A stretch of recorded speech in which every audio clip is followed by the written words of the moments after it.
Today's story is about workplace revenge, and oh boy, it's a good one. We're talking about stolen ideas, backstabbing coworkers, and the sweetest revenge that took months to plan. This one comes from Sarah, and let me tell you, what she did to get back at her idea-stealing coworker is absolutely brilliant. So grab your snacks, get comfortable, and let's dive into this incredible story of workplace justice. Sarah worked at a mid-sized marketing company in downtown Chicago. She'd been there for 3 years, working her way up from an entry-level position to a junior marketing coordinator. Sarah was the type of person who always went above and beyond.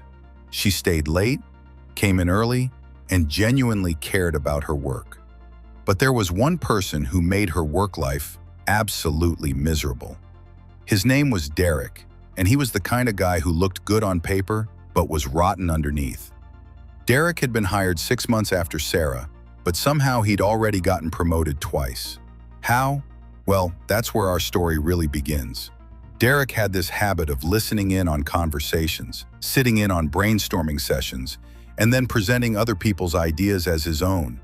And Sarah? She was his favorite target. It started small at first. Sarah would mention an idea during a team meeting, and Derek would interrupt her, expand on it, and somehow make it sound like it was his brilliant addition to her basic thought. Then he'd get all the credit when the idea worked out. But things got worse.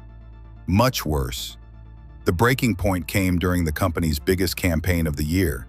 They were trying to land a huge client, a luxury car company that could bring in millions of dollars. Sarah had been working on this project for weeks, staying until 9 p.m. most nights, researching the target audience, coming up with creative concepts, and putting together a presentation that she knew would blow everyone away. Sarah's idea was brilliant and unique. Instead of the typical luxury car ads showing beautiful people driving through scenic mountains, she wanted to focus on the small moments. The idea was called Everyday Luxury, showing how this car could make ordinary moments feel special. A mom picking up groceries becomes elegant. A dad dropping kids at school becomes sophisticated. It was relatable, but still aspirational. She spent 3 weeks perfecting this concept. She created mood boards, wrote sample copy, and even storyboarded potential commercials. Sarah was so excited about this idea that she couldn't sleep the night before the big presentation. But here's where Derek struck. The morning of the presentation, Sarah got to work early to do a final practice run.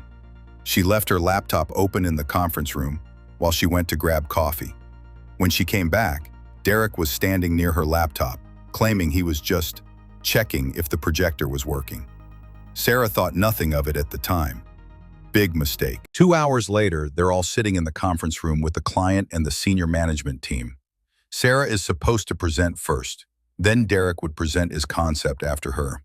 But Derek asked to go first. He said he was nervous and wanted to get it over with.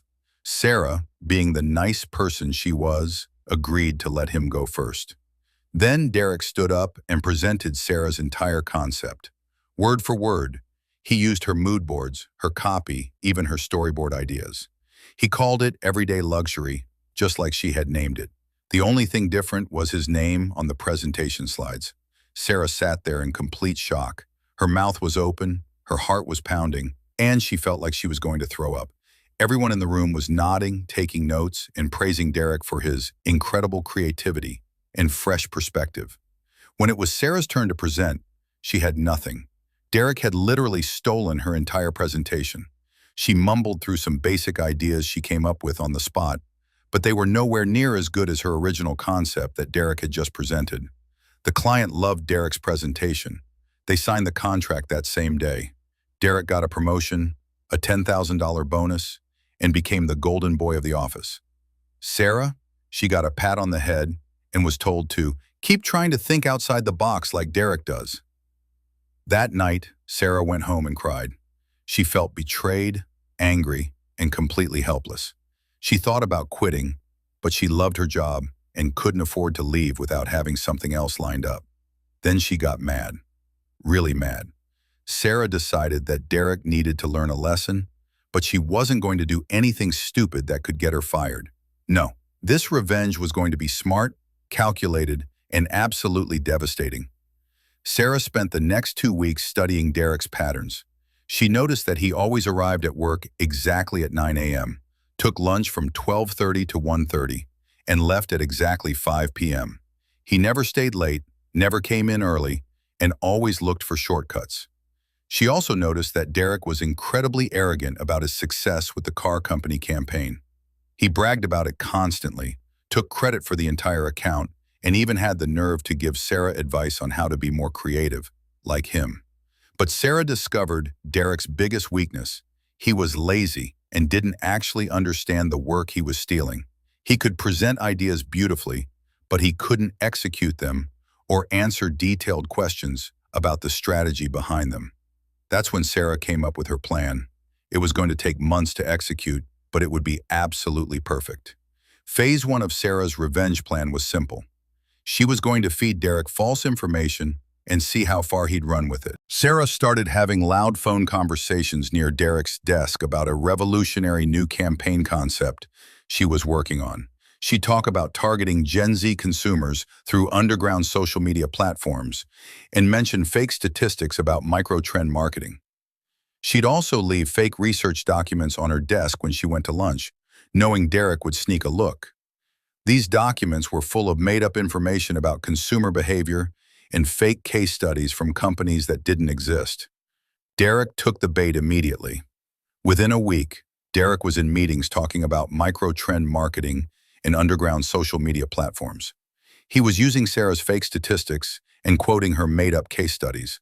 The senior managers were impressed with Derek's cutting-edge research and asked him to put together a presentation for their next big client. Sarah watched all of this happen with a smile on her face. Phase 1 was working perfectly. Phase 2 was where things got really interesting.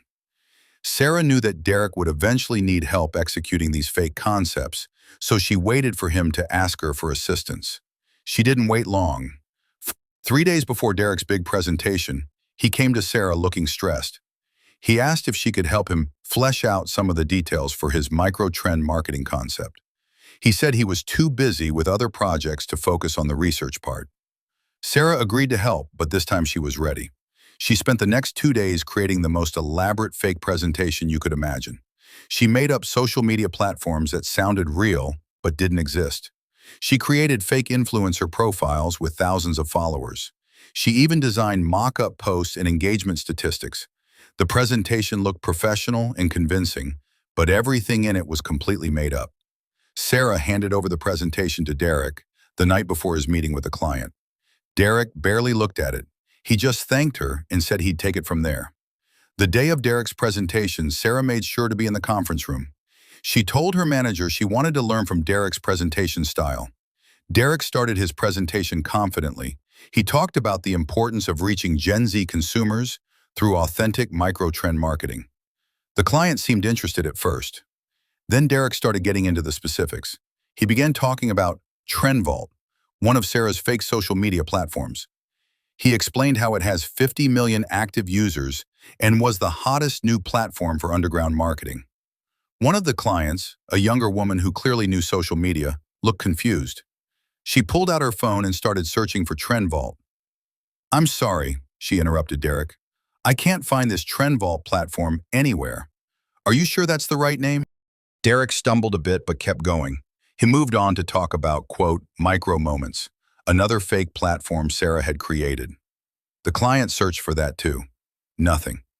Then Derek started talking about a case study involving a fake company called Urban Pulse Clothing and their successful campaign on these underground platforms. The client's confusion turned to suspicion. She whispered something to her colleague, who also started searching on his phone. "Excuse me," the client said, interrupting Derek again.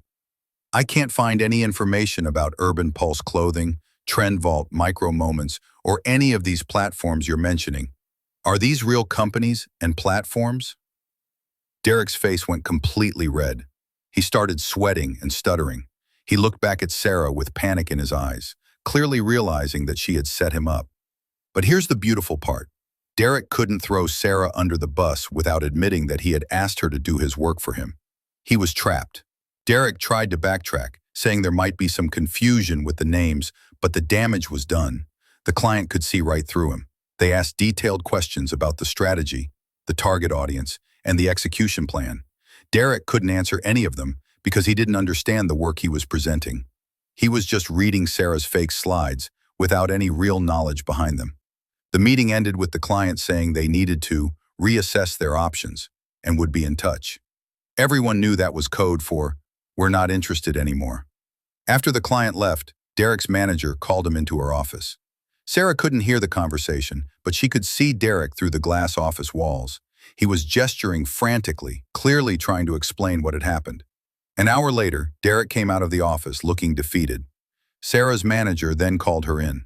"Sarah," she said, "Derek mentioned that you helped him with some research for today's presentation. Can you walk me through what happened?" Sarah had prepared for this moment. She calmly explained that Derek had asked her to help with research, and she had provided him with what she thought was preliminary information that needed to be verified and fact-checked before presentation. "I assumed Derek would double-check everything and add his own analysis before presenting to the client," Sarah said innocently. "I never expected him to present my rough research notes directly to the client without verifying the information first." Sarah's manager nodded slowly. She was clearly putting the pieces together. So Derek presented research that he hadn't verified, and he didn't add any original analysis or strategy to the presentation. "That's what it seems like," Sarah replied. "I'm really sorry if my preliminary research caused any confusion. I thought Derek would use it as a starting point and build his own presentation from there." Sarah's manager thanked her and dismissed her from the office. Over the next few weeks, Sarah watched Derek's reputation crumble piece by piece. First, a luxury car client that Derek had won with Sarah's stolen ideas started asking more detailed questions about campaign execution. Since Derek didn't actually understand the strategy behind the everyday luxury concept, he couldn't answer their questions or provide the follow-up work they requested. The client became frustrated with Derek's lack of knowledge about his own campaign. They started requesting meetings with other team members and eventually asked to work directly with Sarah instead. When Sarah met with the client, she was able to answer all their questions, provide additional insights, and expand on the original concept in ways that Derek never could. The client was impressed and specifically requested that Sarah be the lead on their account going forward. Second, word spread quickly through the office about Derek's fake presentation disaster. People started questioning other presentations Derek had given and other ideas he claimed as his own. Sarah's colleagues began coming to her with stories about times Derek had stolen their ideas too. It turned out Derek had been doing this to multiple people, not just Sarah. Third, Derek's manager started paying closer attention to his work.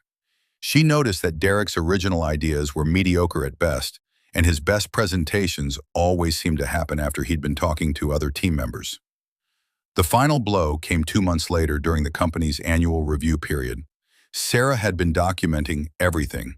She had saved emails, kept notes of meetings, and even recorded some of Derek's bragging sessions about his ideas in a one-party consent state, so perfectly legal. When it came time for performance reviews, Sarah presented her manager with a detailed timeline of her original ideas, her contributions to various campaigns, and evidence of Derek's pattern of taking credit for other people's work. Sarah didn't present this as an attack on Derek.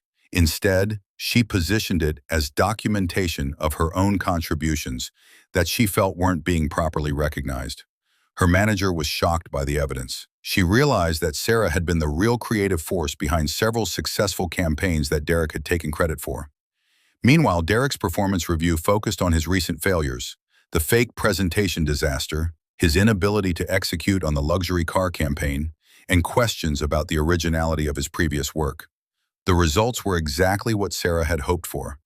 Derek was put on a performance improvement plan and eventually demoted. He lost his promotion, his bonus, and his reputation in the office. Sarah, on the other hand, was promoted to Derek's old position, got the raise and bonus that Derek had previously received, and became the lead on several major accounts. But the story doesn't end there.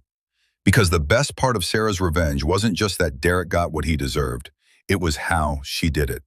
Sarah never broke any company rules. She never lied about Derek or tried to sabotage him directly. Instead, she gave Derek exactly what he wanted: easy access to ideas he could steal and present as his own. Derek destroyed himself by being greedy and lazy. He took Sarah's fake information and presented it without doing any verification or adding any original thought. His downfall was entirely his own doing. Sarah's revenge was perfect because it exposed Derek's true character. It showed everyone that he was a fraud who couldn't do the work he was taking credit for. And the best part? Derek could never prove that Sarah had set him up on purpose. From everyone else's perspective, Sarah had tried to help Derek with research, and Derek had failed by not properly vetting the information before presenting it to a client. Sarah's story teaches us something important about workplace bullies and idea thieves.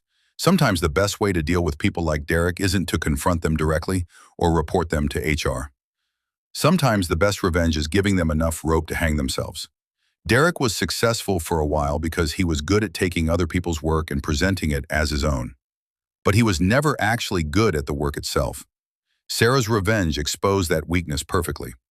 The key to Sarah's success was patience and strategy. She didn't act out of anger or try to get immediate revenge. Instead, she took time to understand Derek's weaknesses and created a plan that would expose his true character to everyone who mattered.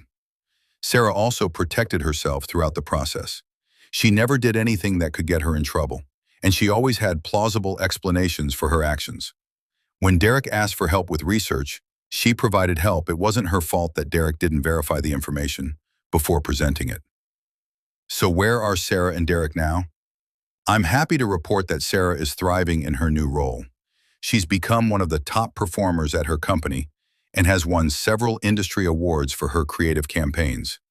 Derek, on the other hand, left the company 6 months after his demotion.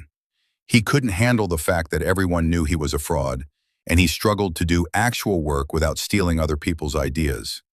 Last Sarah heard, Derek was working at a much smaller company for a lot less money. Word had gotten around in their industry about his reputation, and most reputable firms wouldn't hire him. Sarah, meanwhile, recently got another promotion and is now managing a team of junior marketers. And you know what? She makes sure to give credit where credit is due and never lets anyone steal ideas from her team members. So what do you think about Sarah's revenge? Was it brilliant, or do you think she went too far? Let me know in the comments below. I love reading your thoughts on these stories. And speaking of comments, I want to hear your stories too. Have you ever dealt with someone who stole your ideas at work? How did you handle it? Drop your story in the comments, and maybe I'll feature it in a future video. If you love this story, you absolutely need to check out my video about the woman who got revenge on her cheating boyfriend by using his own dating profile against him. It's wild and you shouldn't miss it. Don't forget to smash that like button if this story made your day better, and hit subscribe if you want more satisfying revenge stories delivered straight to your feed. I post new stories every single day, so you'll never run out of that sweet, sweet revenge content. Also, ring that notification bell so you never miss a story. Thanks for watching, and I'll see you in the next one.